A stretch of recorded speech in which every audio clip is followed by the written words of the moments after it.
Chats with Deep, going deep, Chad and JT.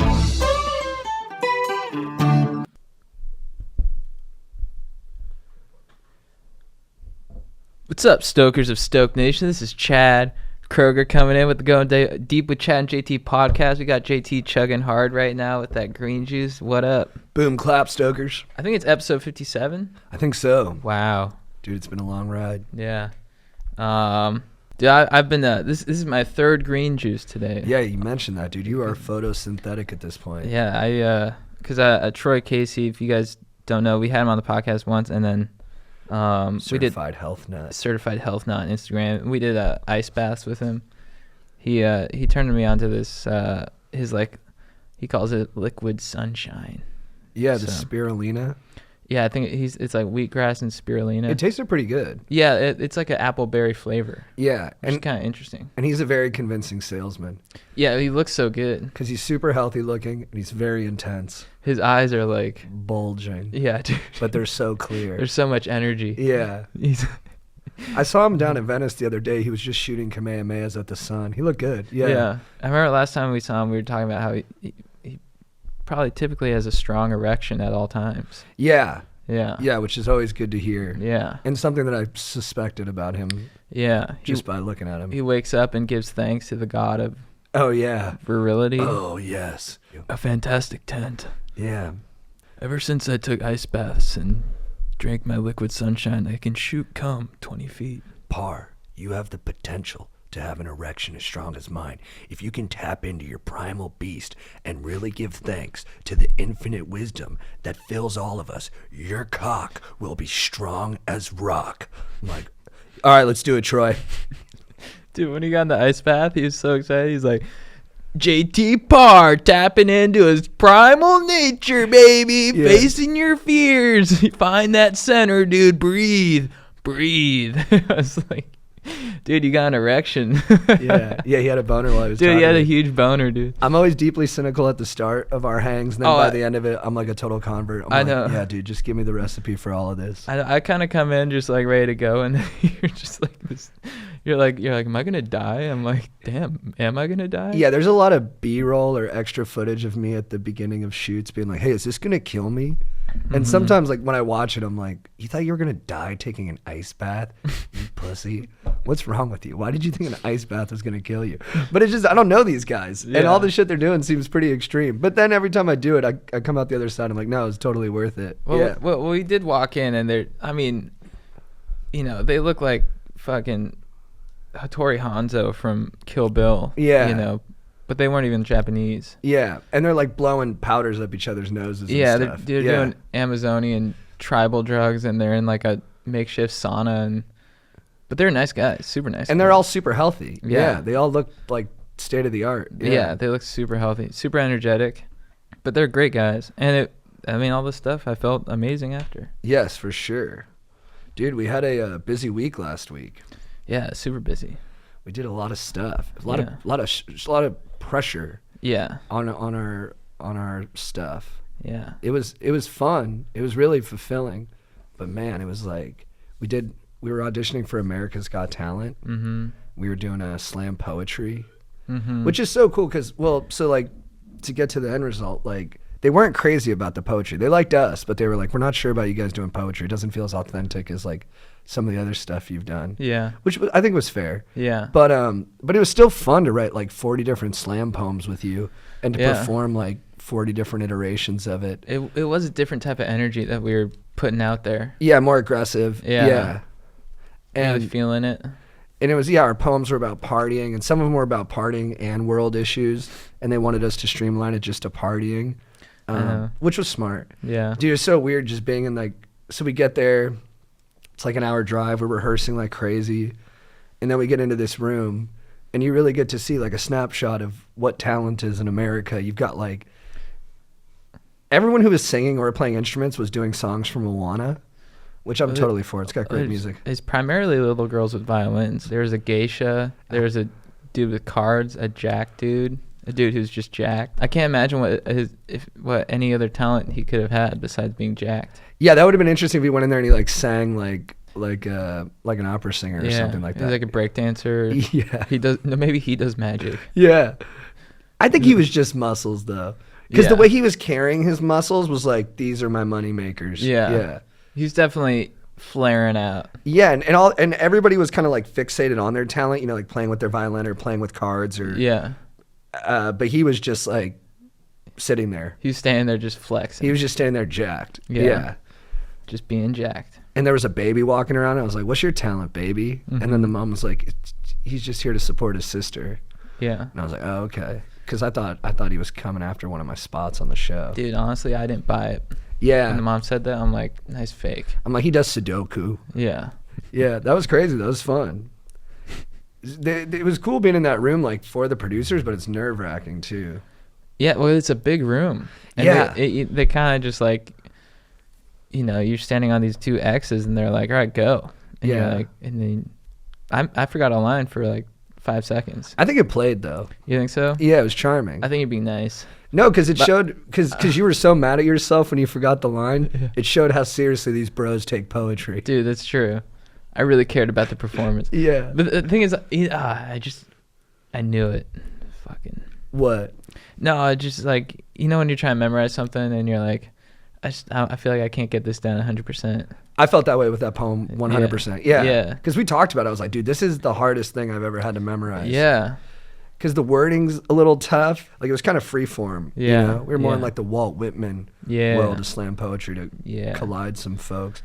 And, Dude, I like the original version though, just because like you combine war with partying and stuff. It's very, you know, that really, I think that I would have really dug deep into the noggins of the audience, but I think it would have had a bigger impact. Yeah. And it was really like top of our intelligence. Like we were Yeah. like, what's like the craziest, most like all-encompassing poem we can write? And then we Yeah. wrote it, and then we performed it, and we felt good about it.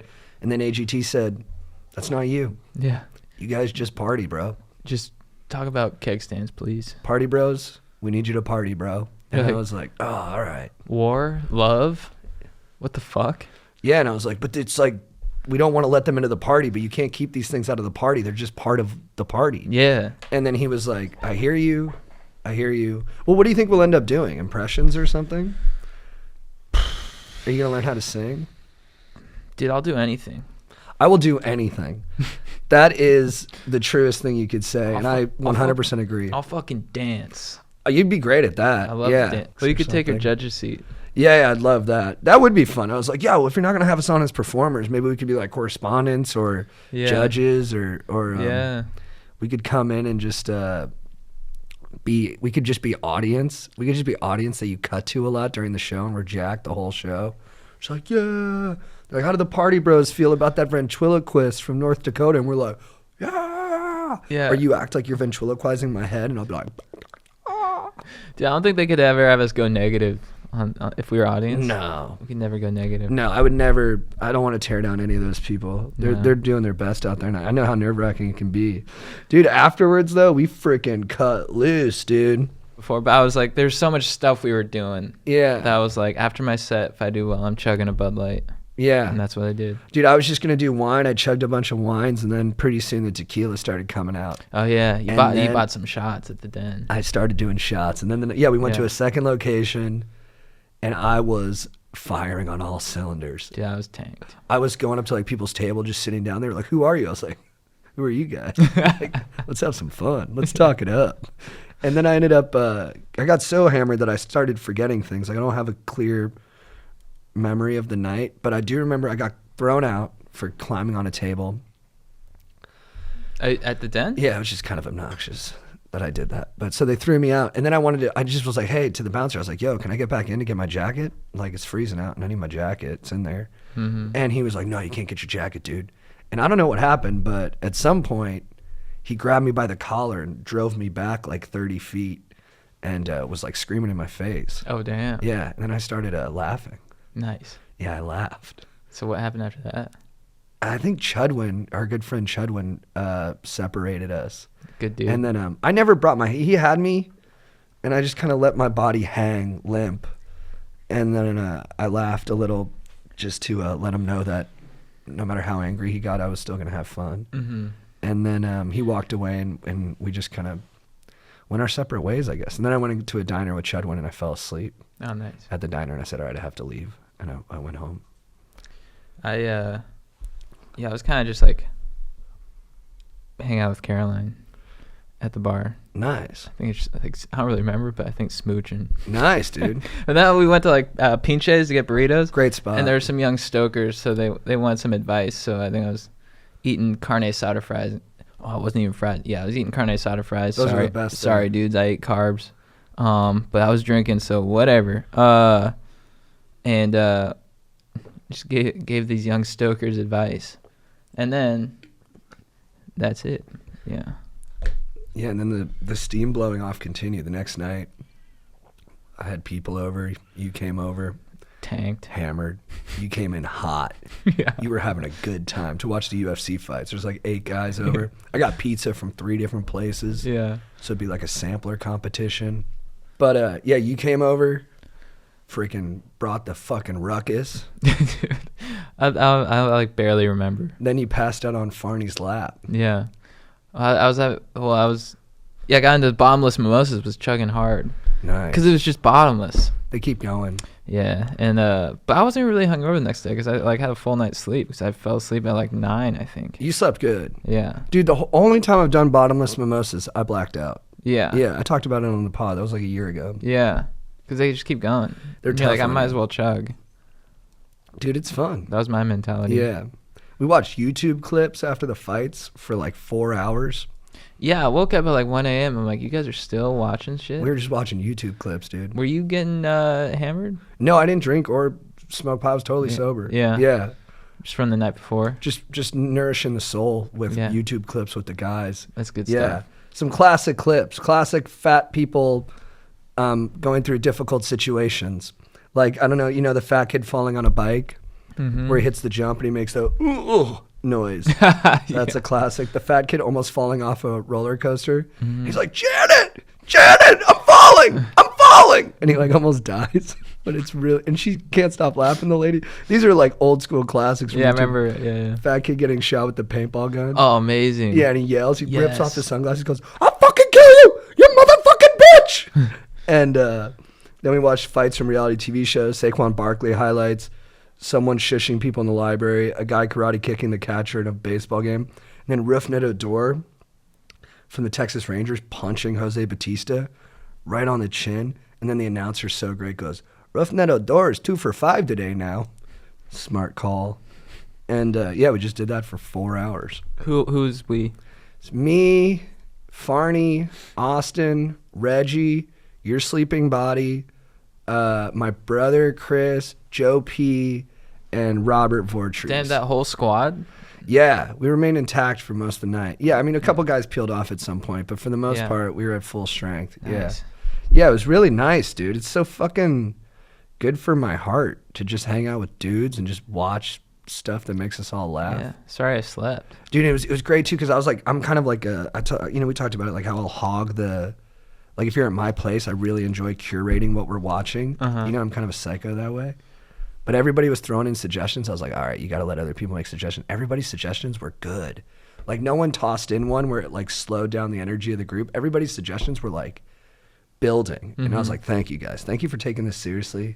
And thank you for tossing Dude, in, yeah. you know, potent ideas. You got to keep the momentum. You got to keep the flow. Yeah, because sometimes people throw in ideas and you're like, all right, I got to play this guy. Like this guy wants me to play one of his songs, and you play it, and like the whole room just dies. Yeah. People leave. Yeah, and you're like, way to go, man. Yeah. You destroyed Cafe Disco. Yeah, you've got some authorship now in the evening, and your little paragraph sucks. Yeah. So go fuck yourself. Yeah, so just get out of my face, man. I can't even look at you. Yeah. I mean, you just don't have the right to make those kind of suggestions. Yeah, but it was good. And then yeah, yesterday I went on a date. That was nice. Oh yeah, it was a long date, huh? Yeah, it was a couple hours. All of our dates are like hours. You just talk a lot. Just talk and talk and talk. Yeah, it's nice. What do you talk about? Everything, man. Yeah. Yeah. What's the main topic? Politics? I think the main thing is like ourselves, like who we've been in the past versus who we are now. Mm-hmm. A lot of like self-mythologizing, but it Yeah. feels honest. Yeah. And yeah, I feel like I'm really getting to know her. Yeah, like we're going to hang out on Valentine's Day. That's big. Yeah, I mean, Do you know what you're gonna do? I really could care. I'll hang out with anybody on Valentine's Day. Like, Yeah. it could be a second date. I'm like, who cares? But then, Yeah. like, months later, I'm like, that was reckless. I should not have done that. Yeah. Yeah, I made a reservation at a place at 10. All the places were booked up, so I had to make a reservation at 10:30. So I messaged her. I was like, hey, it's gonna be a little late. Nice. But she's a night owl. So. That's like European though. Yeah, very cool, dude. My dog. Or yeah, you're getting back to your Latino roots. yeah, exactly. You guys are gonna probably eat at like midnight, and then you'll probably Tapas style. Yeah, you'll hit the clubs at like 4. That's the plan. Yeah. I love where your head's at, dude. Thank Yeah. you. Yeah. Do you have Valentine's Day plans? Yeah. Caroline and I, we're going to. Where are we going? Did you make it the reservation? Actually, she made it. We like talked about it. We're like, we're gonna do Valentine's Day, and then she was just like a week ago. She was just like, oh, my friend suggested this place, so I just made reservations. But we can go somewhere else if you want. But I'm like, I'm down with whatever. No, I think that's nice that she, took the reins on that one. Yeah, yeah. I don't like planning on holidays and stuff like that. Yeah, yeah. And I don't like how it traditionally falls on the man when we're worse at that kind of stuff. Yeah, in yeah. my estimation, at least. No, I was pumped. I was like, sweet. Yeah, nice. V-Day. Yeah, but then do I have to like get flowers or something for a 4th date with somebody? Do you? Yeah. I don't know. I think you got maybe. I got maybe one flower. Maybe like a rose. Yeah, I'm gonna get her one rose. Yeah. I hope you don't listen to this, Cassie. Yeah. Because I don't want the surprise to be spoiled. Yeah. When I show up in my dashing Prius. I'm gonna wear like this outfit. Mauricio, every time I leave, he's like, yeah, keep dressing like a 7th grader. Because he freaking went on a date the other night and was wearing a dress shirt and a tie. But he didn't tie? Yeah, and he didn't tuck the shirt in. I was like, dude, you look goofy. Tuck the shirt in. He's like, okay. He's got to lose the tie. I'm not taking advice from you, JT. The tie is fucking. It's like were you dressed by some designer at Nordstrom's? Yeah. Fuck. It's because Julie. It's Julie's influence. She's changing the way. She told him to do the tie? I can just tell, like, now he dresses like more of like a guy who goes to nightclubs, where he used to just dress like a guy who like was like a car mechanic or something. She's the Ryan Gosling to his Steve Carell. Yes. Well said. Interesting. Yeah. He's like, what's this combination of sexy and cute that's so like alluring about you? How do you do? It's weird. How do you do that? And Yeah. He's like, I don't know. He's like, I got a huge hog, and then they, There it is. Hit the bullet points, baby. The hog is on the list. Yeah. Do you think when he like takes his pants off, there's a thud? Do you hear that in your apartment? Yeah, I hear a lot of noises from him all the time. He probably makes more human noises than any person in history. I've noticed that. Yeah. Yeah, when he pulls his hog out, I hear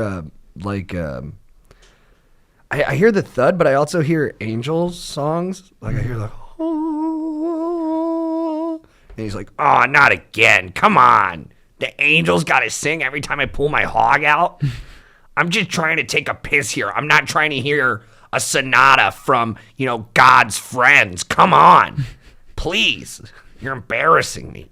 Yeah, I got a huge hog. Do I need to hear about it all the time through a freaking harp or something? No. That was like most of the time. Oh, did you watch the Grammys? I watched highlights. I watched highlights as well. Yeah. Any takeaways? Lady Gaga won. That was cool. Yeah. I liked Drake's speech.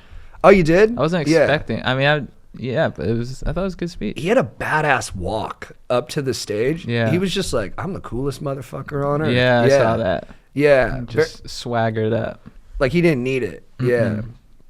I think musicians of any kind of entertainer, I think musicians are the most up their butts.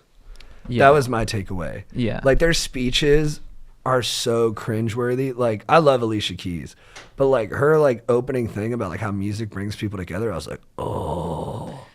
I was like, just save it for the songs. Because you know what it is? They speak in lyrics when the music's off. And like you need music behind the lyrics to make it like not the cheesiest thing you've ever heard. And I think too, when you do concerts like that, the audience reaction, that's got to do something to you. Totally. They have like the biggest audience reaction. Yeah, and they have like the most like messianic complex. Like yeah, like I saw Edward Sharpe and the Magnetic Zeros, And after 4 songs, I was like, this guy literally thinks he's like the fucking Messiah. Yeah. Like he'd be like, we're here to free you from your internal slavery Yeah. and to let you loose. Yeah. And you're like, no, dude, you're here to play that fucking Alabama, Arkansas song, okay?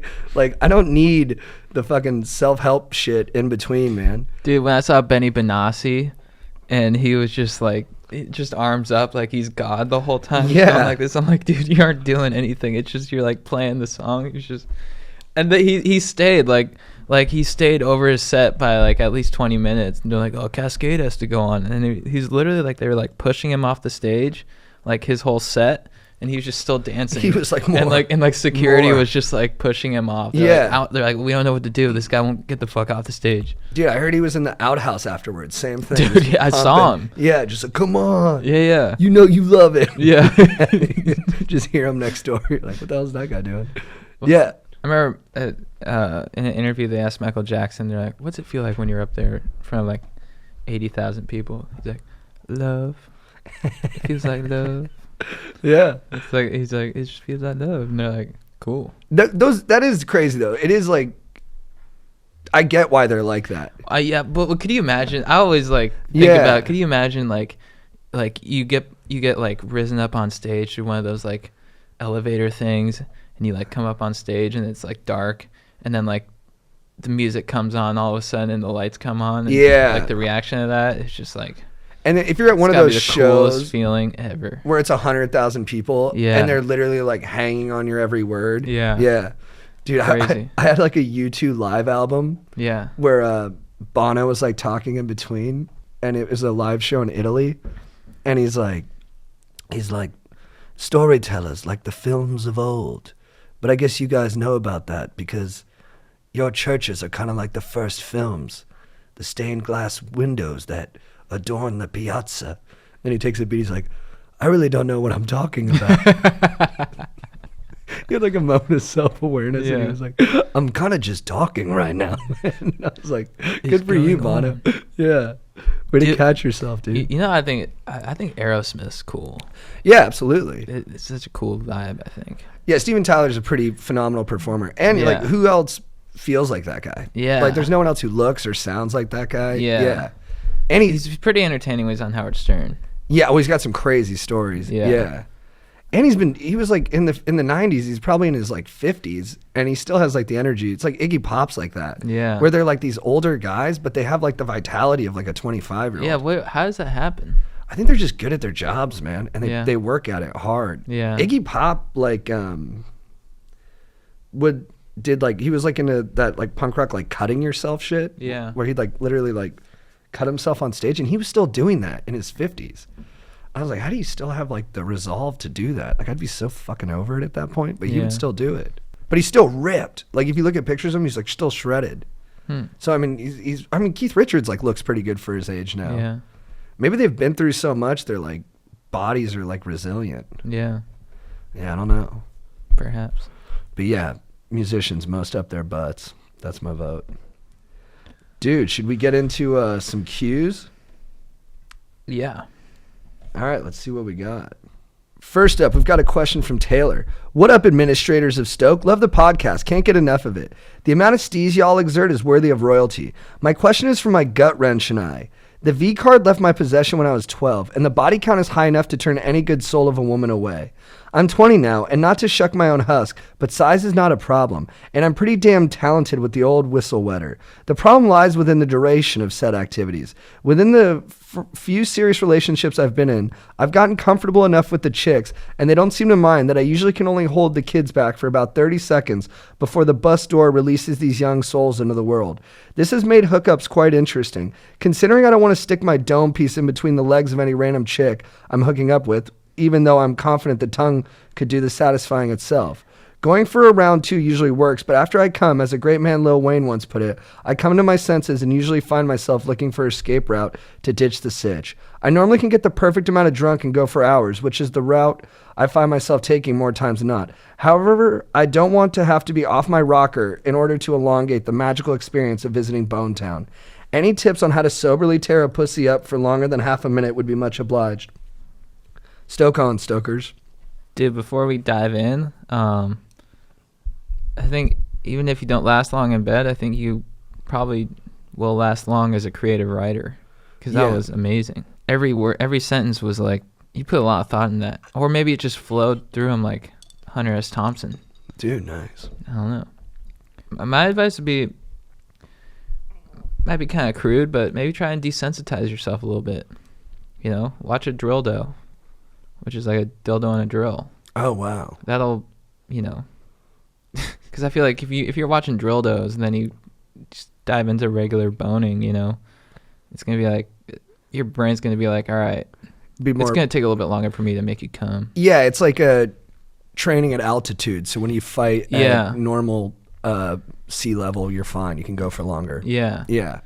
Does he say he doesn't want to go down on girls? No, he says he's into it. Yeah, but he wants to do better work with his dong, primary sex organ. Yeah, maybe just slow it down.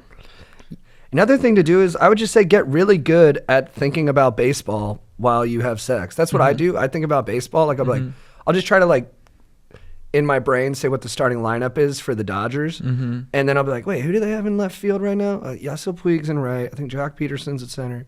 Who's in left? And then and that really does help. And then then you go back to sex for a couple seconds, and then you go back to baseball, and you just learn how to switch back and forth. And if you don't know about baseball, think about one of the other sports. Although I do think baseball is uniquely beneficial for thinking about during sex.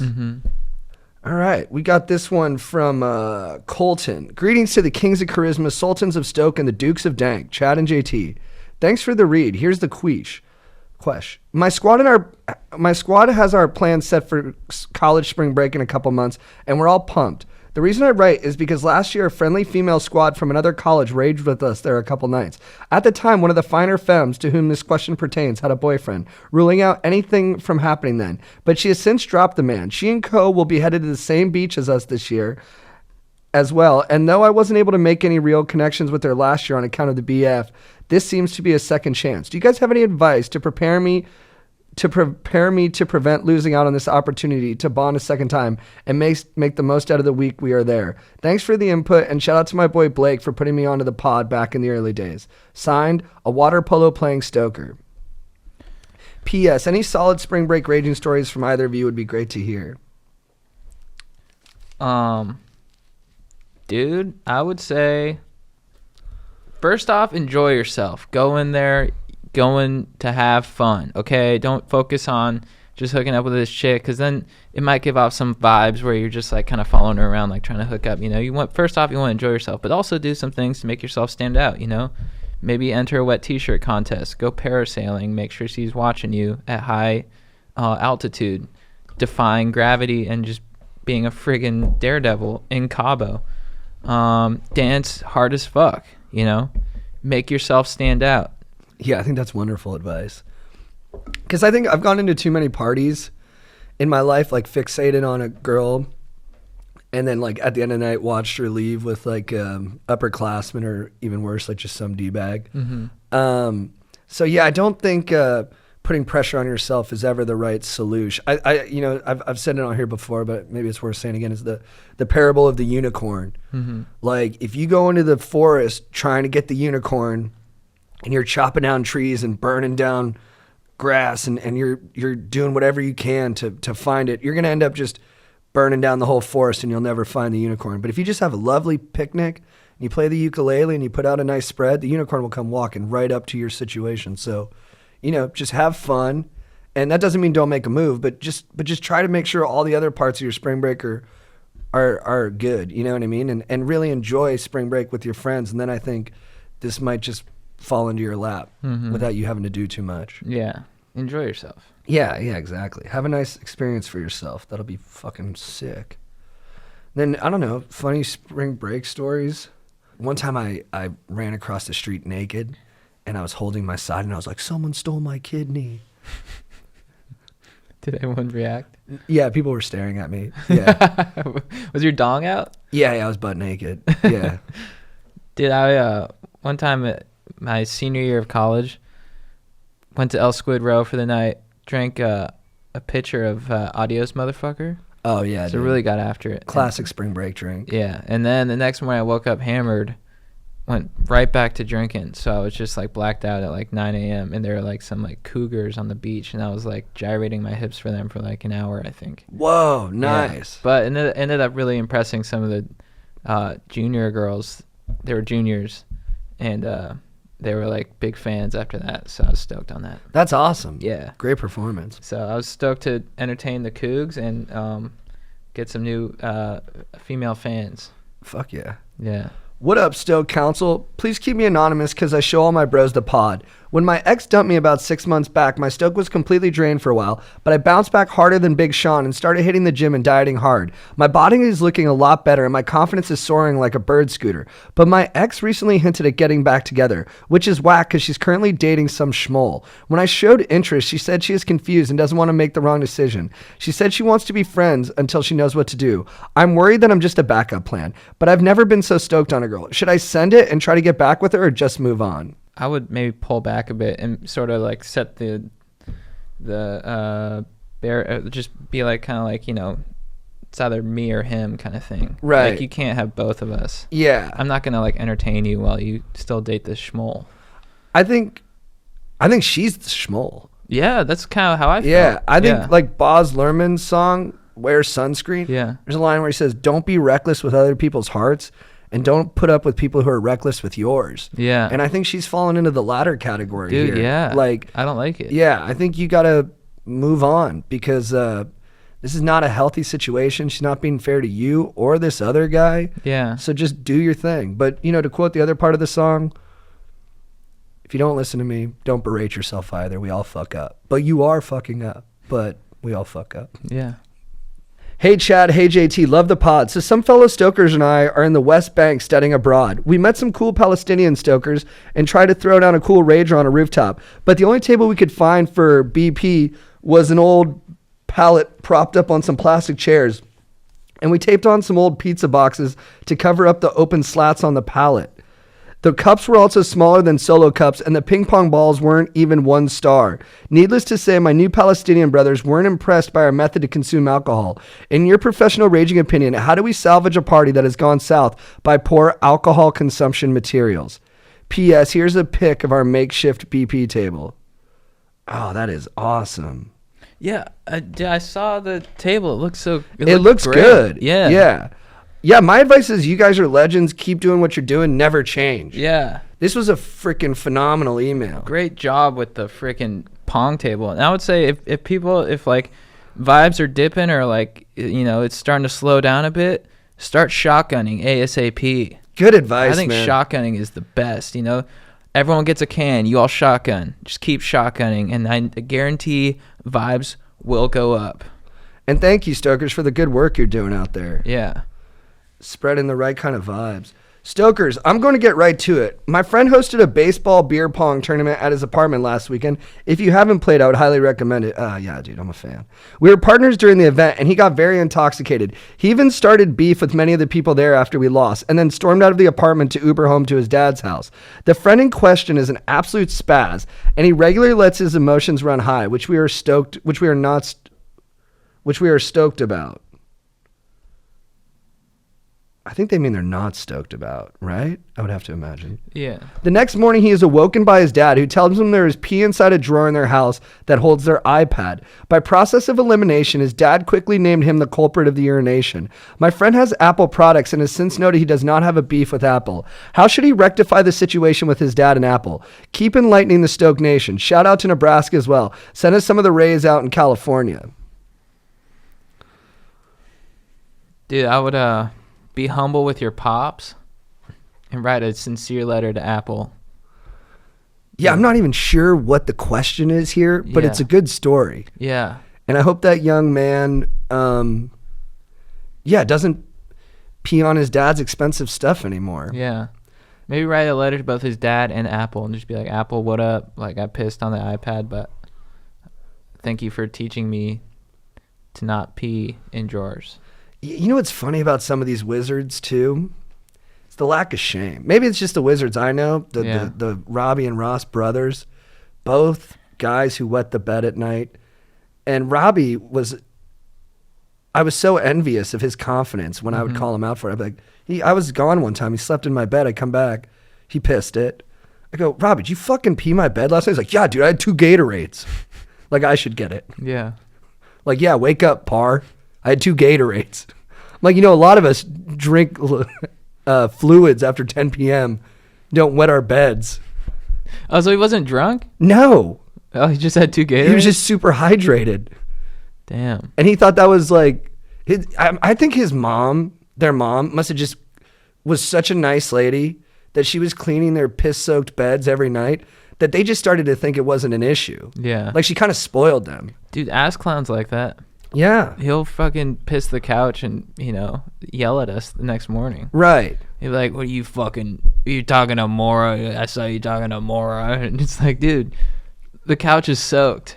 We put flour on you, now it's caked on the couch. He's like, fuck you, dude. You're like, can you just apologize? Dude, I got one more good Robbie story. We went to Notre Dame to visit my brother, and Ross was playing Notre Dame in football, and Ross comes off his team bus, and we're all standing there, and we're all so jacked for Ross to be playing football D1 against Notre Dame. We're like, yeah, Ross. And then Robbie goes, yeah, Ross, kill those Catholic cunts. And then me and my brother were like, whoa. I literally grabbed his head and covered his mouth. There's like kids all around. Yeah. That night, Robbie gets so jacked up. He gets drunk, bare knuckle boxes a guy. They like beat the hell out of each other. Faces are like bloodied and mashed up. Incredible fight. He stays up all night, vomits on his shirt too, and we pass out in my brother's bed, who was like shacked up with a girl. And then the next morning, his dad, who's former SAS military, just comes in the room and goes, Robbie, get the fuck out of bed.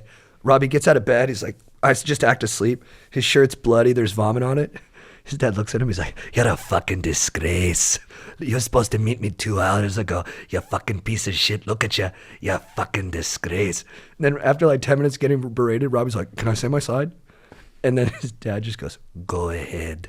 And then Robbie just like hesitates. He's like, Then his dad goes, go brush your teeth.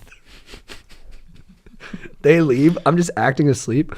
After they leave, I hear them go up the stairs. I come out of the room. My brother lived with like 8 other guys. They all come out of the room. So they're like, what the fuck was that, dude? We were terrified, bro. Terrified. You're a disgrace. You're a disgrace. What up, Stokes saviors? I've got a question about dealing with back acne, commonly referred to as backne. It's a total stoke killer and always makes me nervous to take my shirt off at the pool. I try to hide it all the time. I need help recovering from this total stoke killer. Do you have any advice or tips for kicking acne's ass? Thanks, bros. Dude, get in the ocean or take cold showers.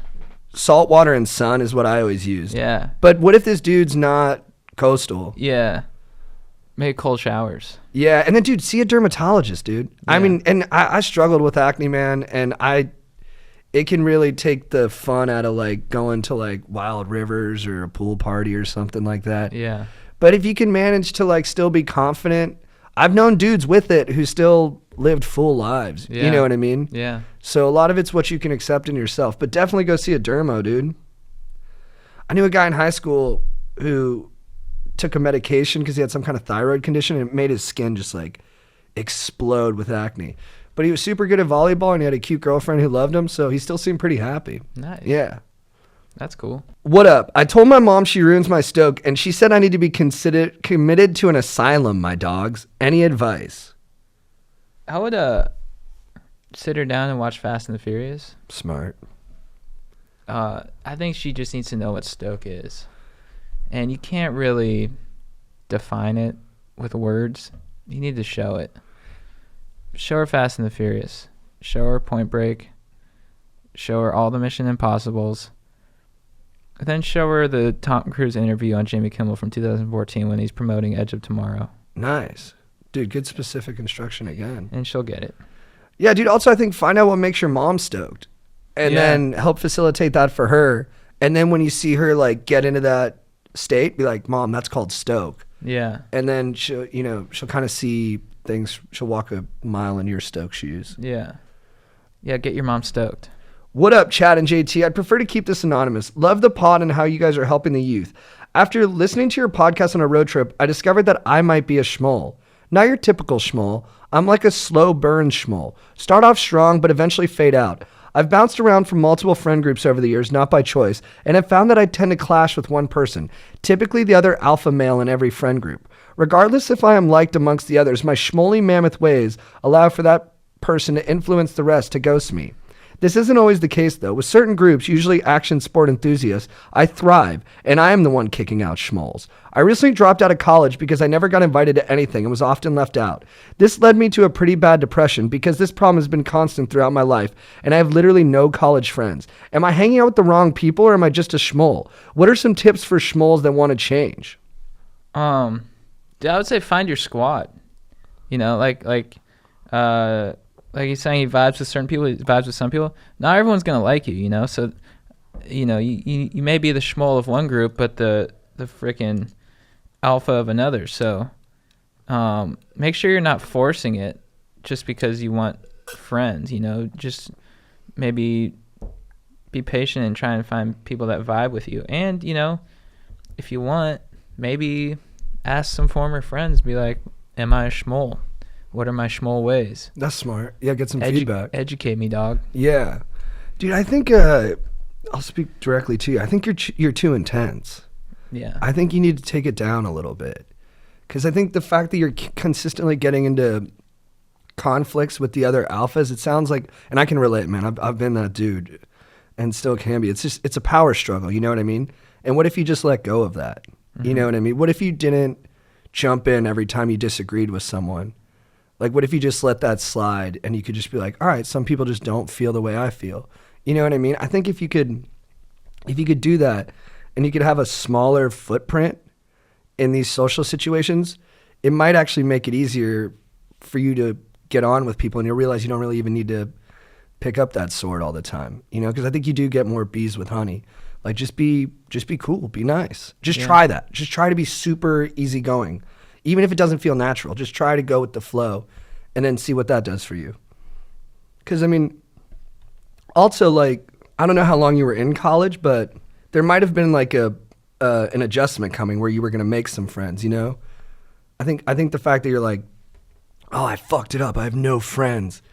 It's like, it's not always going to work out exactly how you want it to, and you kind of just have to let things work out how they're supposed to sometimes. Mm-hmm.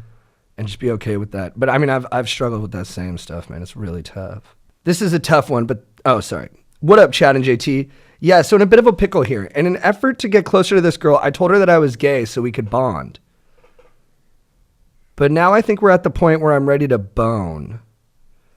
How do I break the ice that I'm straight and ready to get intimate? I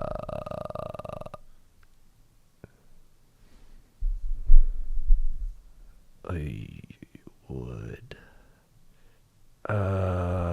There's a movie where this is chronicled called 3 to Tango with Matthew Perry and Nev Campbell. Oh, really? Yeah. And it didn't get very good reviews.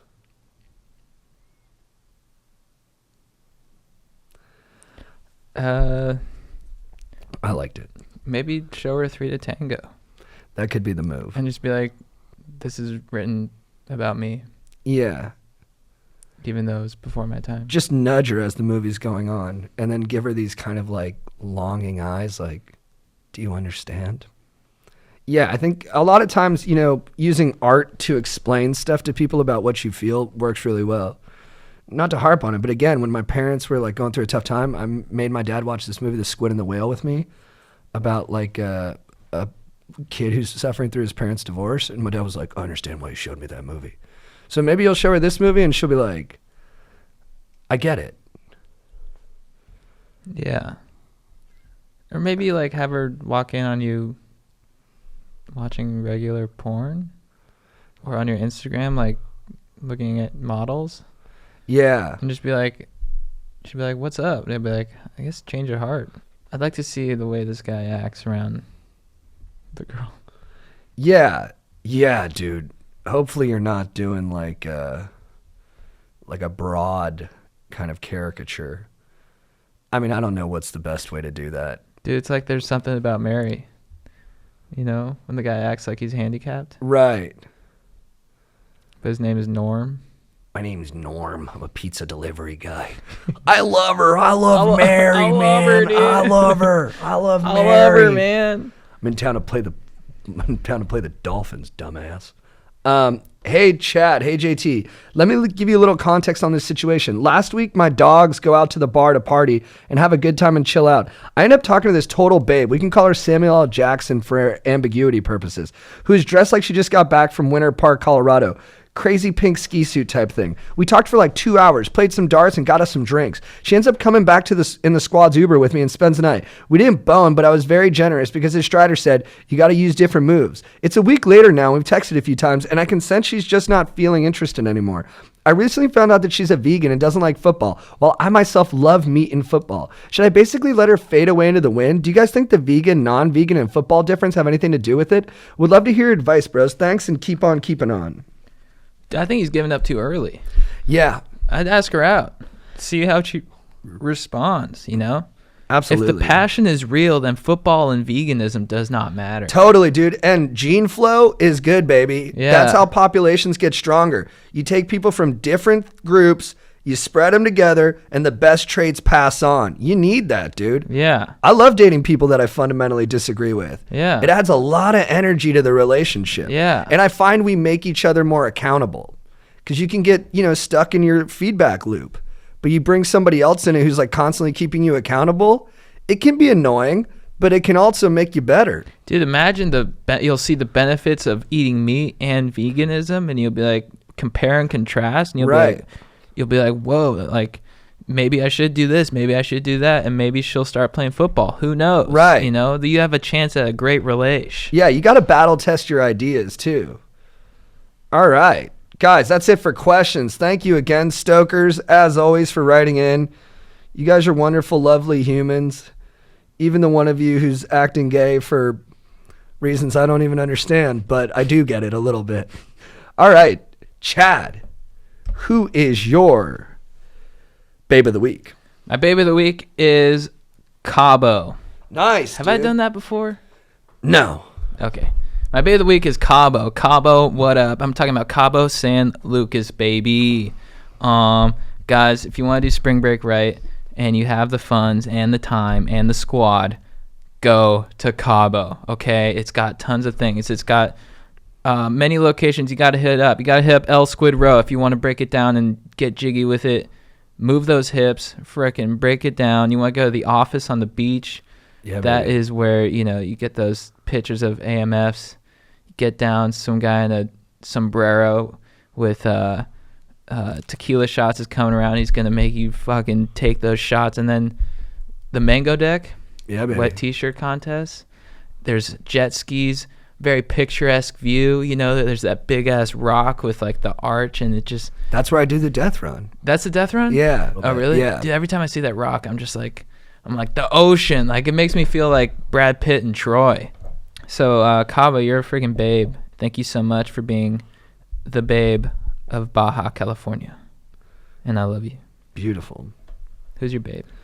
My babe is Chuck Yeager, former United States Air Force officer, record-setting test pilot, and the first man to exceed the speed of sound in flight. Wow. Basically a total badass, still kicking at 95 years old. Memorialized beautifully in the book The Right Stuff, which I'm cracking through right now, and the film The Right Stuff, which I rewatched this weekend. It's such a badass movie, dude. First Man was a great movie about space exploration, but there's none better than The Right Stuff. It's like this Shaggy Dog epic about these super brave men, and it's just really inspiring. Like, it's about the first guys who went up into space and what it takes to just have that kind of courage to strap yourself to a tin can and just shoot yourself at fucking high velocity into the unknown. And Chuck Yeager was like the most badass of all of them. He had the right stuff. He would take up a bunch of different, just, brand new vessels and just take them screaming across the sky. And he did a lot of it without credit for a long time, because a lot of what The Right Stuff is about like how narrative fuels like a lot of the exploration and like what gets funded. So like people just got into space travel and kind of forgot about these guys who like were breaking speed records, but the whole time he just kept chugging along. And he's just a badass dude, and I think anybody who reads his Wikipedia page is going to come away inspired. So Yeah, check him out, Chuck Yeager. And like in World War II, he shot down like 13 different like enemy planes, and he was, you know, he's a good dog fighter. Oh, and most incredible, Tom Wolfe, the author from The Right Stuff, says that the basic patter that you get from pilots on planes right now when they're like, hey, this is your captain speaking, we're at 40,000 feet, should be a little bit of a bumpy ride, so keep your seatbelt fastened, and yeah, we'll get you there in one piece, thanks guys.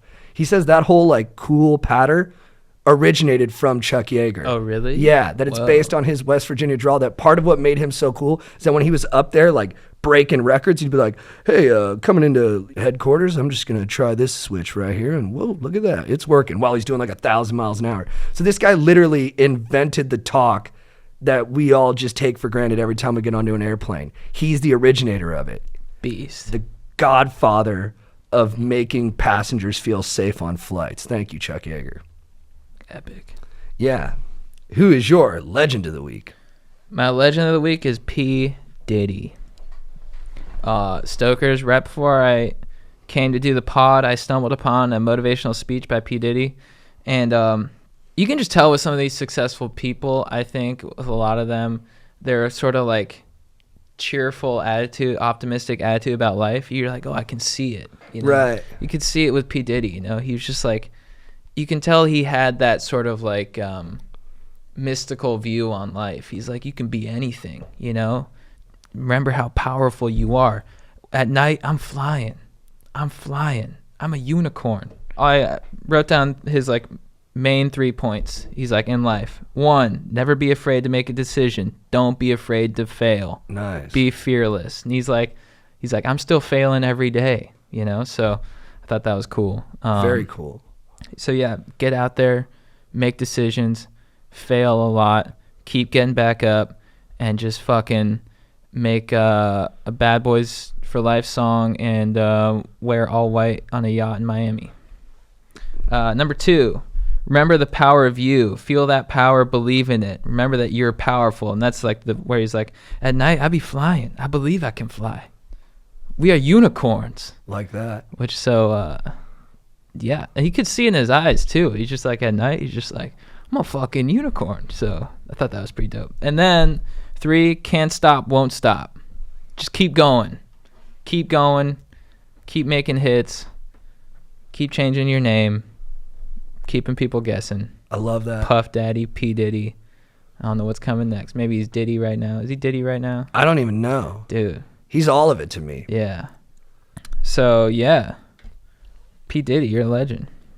He inspired me to, you know, go to Miami and wear all white and get on a yacht. Oh, dude, he's a fashion icon, dude. Yeah. Those jumpsuits that he used to wear with the bright colors and like yeah. Mo Money Mo Problems video, I was like, there's nothing cooler than that. Yeah. Dude, so flashy and so exciting to look at. Yeah. Maybe I don't pay enough attention to the VMAs now, but like back in the day, maybe like the VMAs and like when like Diddy and like Nelly were huge, like when he did I'll Be Missing You after Biggie died too. Oh, dude. Yeah. Amazing. A lot of heart. Yeah.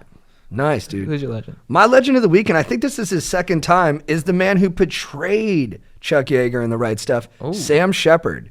Sam Shepard is my favorite playwright. He won the Pulitzer Prize for Buried Child, which is a fucking amazing play. So is like Curse of the Starving Class, True West, which John C. Reilly and Philip Seymour Hoffman did together on Broadway, and it's all about the fluidity of identity, and they would switch parts every night.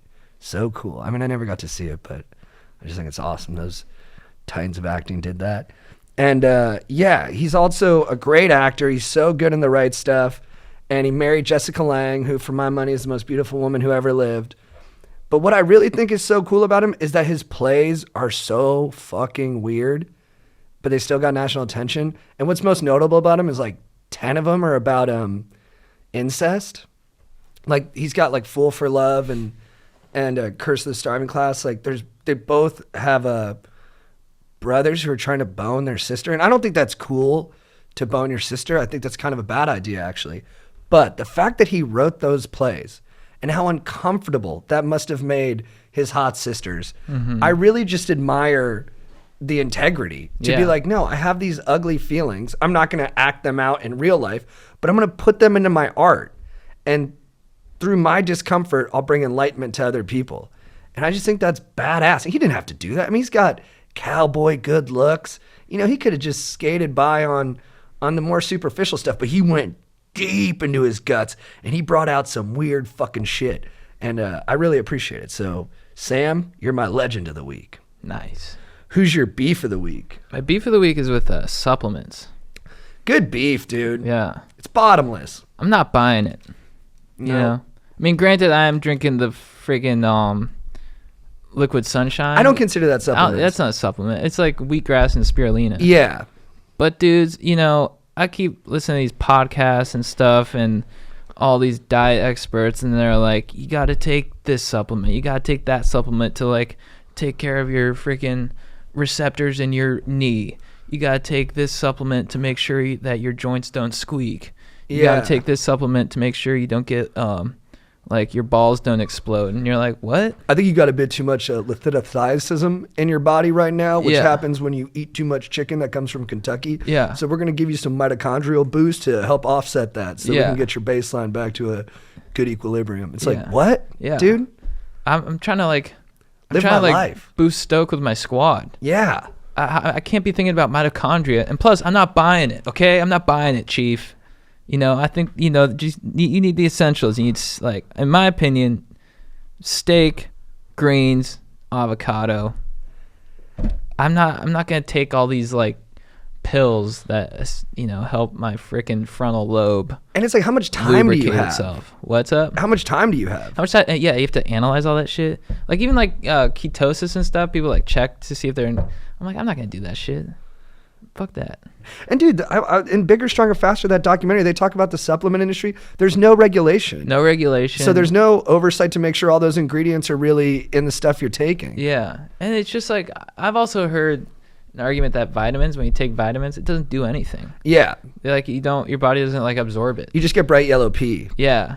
I mean, live healthy, but yeah, like what? But there's no need to stress out too much about it, you know? And I think when you think you have a problem, it manifests it. You know what I mean? You're like, I'm not enough. I need more stuff. Yeah, you know? yeah. Just be sort of like, yeah, I'm like, I've been trying to do that more. Like the other night I got froyo, and I was pumped on the froyo because I enjoyed the froyo. Yeah. And I didn't feel too shitty afterwards. I was like, fuck yeah, I got froyo. Live it up, baby. I ate in my car alone.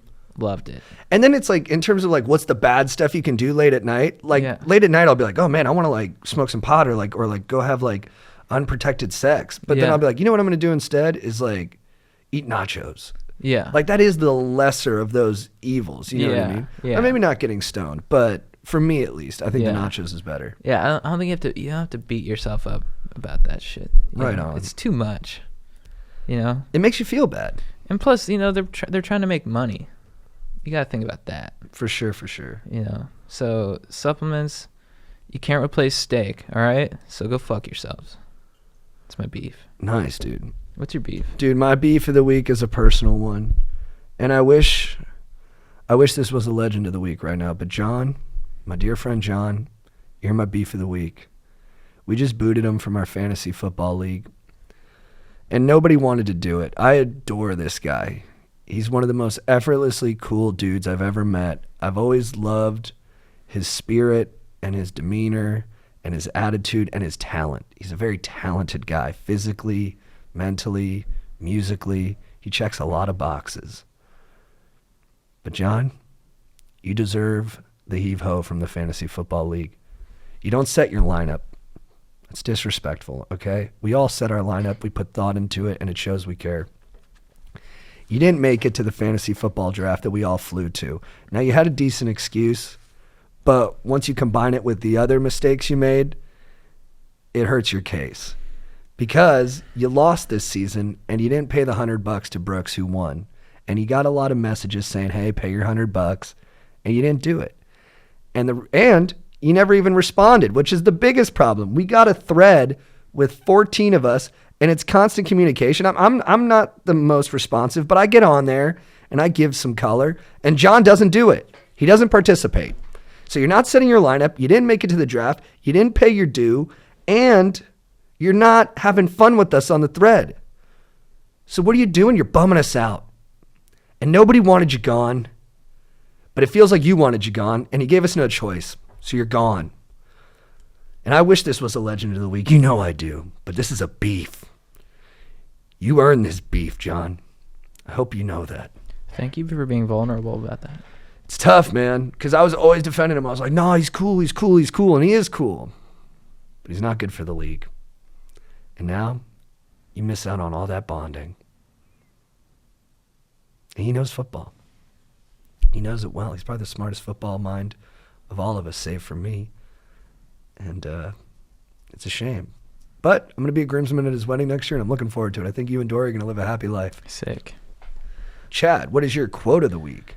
My quote of the week comes from Les Grossman, played by Tom Cruise in Tropic Thunder, 2008. So he's negotiating with Matthew McConaughey, who's Ben Stiller's agent. Yeah. And they're like, let's let Ben Stiller die so we get this insurance settlement. I'm talking G4. No, I'm talking G5 for the pecker. That's Matthew McConaughey. Yeah. So Matthew McConaughey is like, you can't be serious, right? Tom Cruise looks at him as Les Grossman. He goes, you kick in the door to my house, all ants in your pants, sucking my left nut to get a TiVo scrap for the third runner-up, Sexiest Man Alive, 1998. And you're asking if I'm serious? Dude, nice. He fucking... Put that into perspective. You can't argue with that. Sucking his left nut to get a TiVo scrap for the third runner-up, Sexiest Man Alive, 1998. It's powerful stuff. Choo-choo, baby. He really just put his client in a box there. Yeah. Sexiest Man Alive, 1998. Yeah. That's 10 years ago. What have you done for me lately? It's pure hard stats. That kind of dates the movie, too. A TiVo scrap. Yeah. Who's using... Everybody else has cut the cord. Yeah. Now it'd be like, he didn't have 3 million hits on his YouTube channel. Yeah. I don't know. To get a TiVo scrap for a 500K subscriber YouTube channel. There it is. David Dobrik. David Dobrik. David Dobrik. Dude, I had no idea who he's talking about. I didn't know he was talking about either. I've watched all these guys now. I'm like, I guess I get it. Please do the pod, though. Yeah. I'll take a bite of that audience. All right, dude, my quote of the week is Trick Daddy. I love a song that pumps you up. And one of the best ones for my money is Trick Daddy, Let's Go. Let's go. If you want it, we can get it. Let it go. Oh, yeah. And the best line from that song is when Trick Daddy goes, everybody knows somebody that knows somebody that knows something about it. It's so true. I don't know what the fuck he's talking about, but it's true, man. Everybody does know somebody who knows somebody. I think what he's saying is everybody's got a connection to something, but who are you? That's what Trick Daddy wants to know, and I think he's on the right line of questioning. Let's get into it. It's my quote of the week. My dog. Hell yeah. Do we have a mission statement from a surfing Have we done apparel? Have we done Volcom? I think we did do Volcom. It is this history of innovation and love of the ocean that challenges Body Glove to make products fitting every waterman's needs. Body Glove is proud to be one of the last family-owned dive/surf businesses and pledges to continually build products that enhance and protect us both above and below the water's surface. It's good. I like that they hyped up the family angle, but at the same time, it doesn't have the aspirational philosophy that Rip Curl has. Yeah, Rip Curl's killing it. Rip Curl, they got the best writers over there. Yeah. How's that For video sure. performing? Let's see. It's pretty well. How many comments? 82. Oh, that's pretty good. Good. Yeah. Good. Like when we hit that 100 mark. Yeah. Guys, of course, we are brought to you by Douglas Lubricant, the best in the biz. Stokers, you want to bone, and you want to bone hard, and you want to bone well. And when you bone, you need to bone right with Douglas. We have tons of flavors: vanilla, cherry, honey, anal. And Douglas is going industrial, so make sure you, if you have an engine, it can lube up the engine. So what up, Douglas? And as always, we're brought to you by Danny Babone and the UCI baseball team. If you're a young buckaroo who's swinging the stick or throwing the ball, you know where you need to go to college. You need to go to UCI. They should call it UC Newport Beach because it's right there. get under the tutelage of Daniel Babona. He is everything a baseball man should be. And then, dude, I was going to, at the end of this episode, I'm going to put the audio from Aaron Donald at the Super Bowl, getting himself hyped up before the game. It's really inspiring, and I think it's a good way to end the podcast and send you stokers off with some fuck this day up, let's go, I got this shit, I can run through a wall energy. Yeah. Which, you know, there's never too much of that. Thank you. Guys, that'll be it for episode 57 of Going Deep with Chad and JT. Thank you guys so much for being stokers. Check out our Patreon, patreon.com/ChadGoesDeep. And stay stoked, dudes. All right, later. CBD. That's CBD. Who you work for right here? Who you work for? All that training you did. Everything you do is for this right here. Come on, hey. Come on. You're living the dream. How bad you want it? How bad you want it? How bad you want it? Make the big play, huh? Make the big play. Huh? Controlled aggression. Controlled aggression. Come on. Controlled aggression. Controlled aggression. All day, baby. Yep. All day. Controlled aggression. Be great. Be great. Be great. Nothing less. Come on. Lock in. Lock in. Go. Come on. Come on. What you here for? What you work for right here? What you train for right here? Come on. That'd be great. You hear me? That'd be great. That'd be great. That'd be great.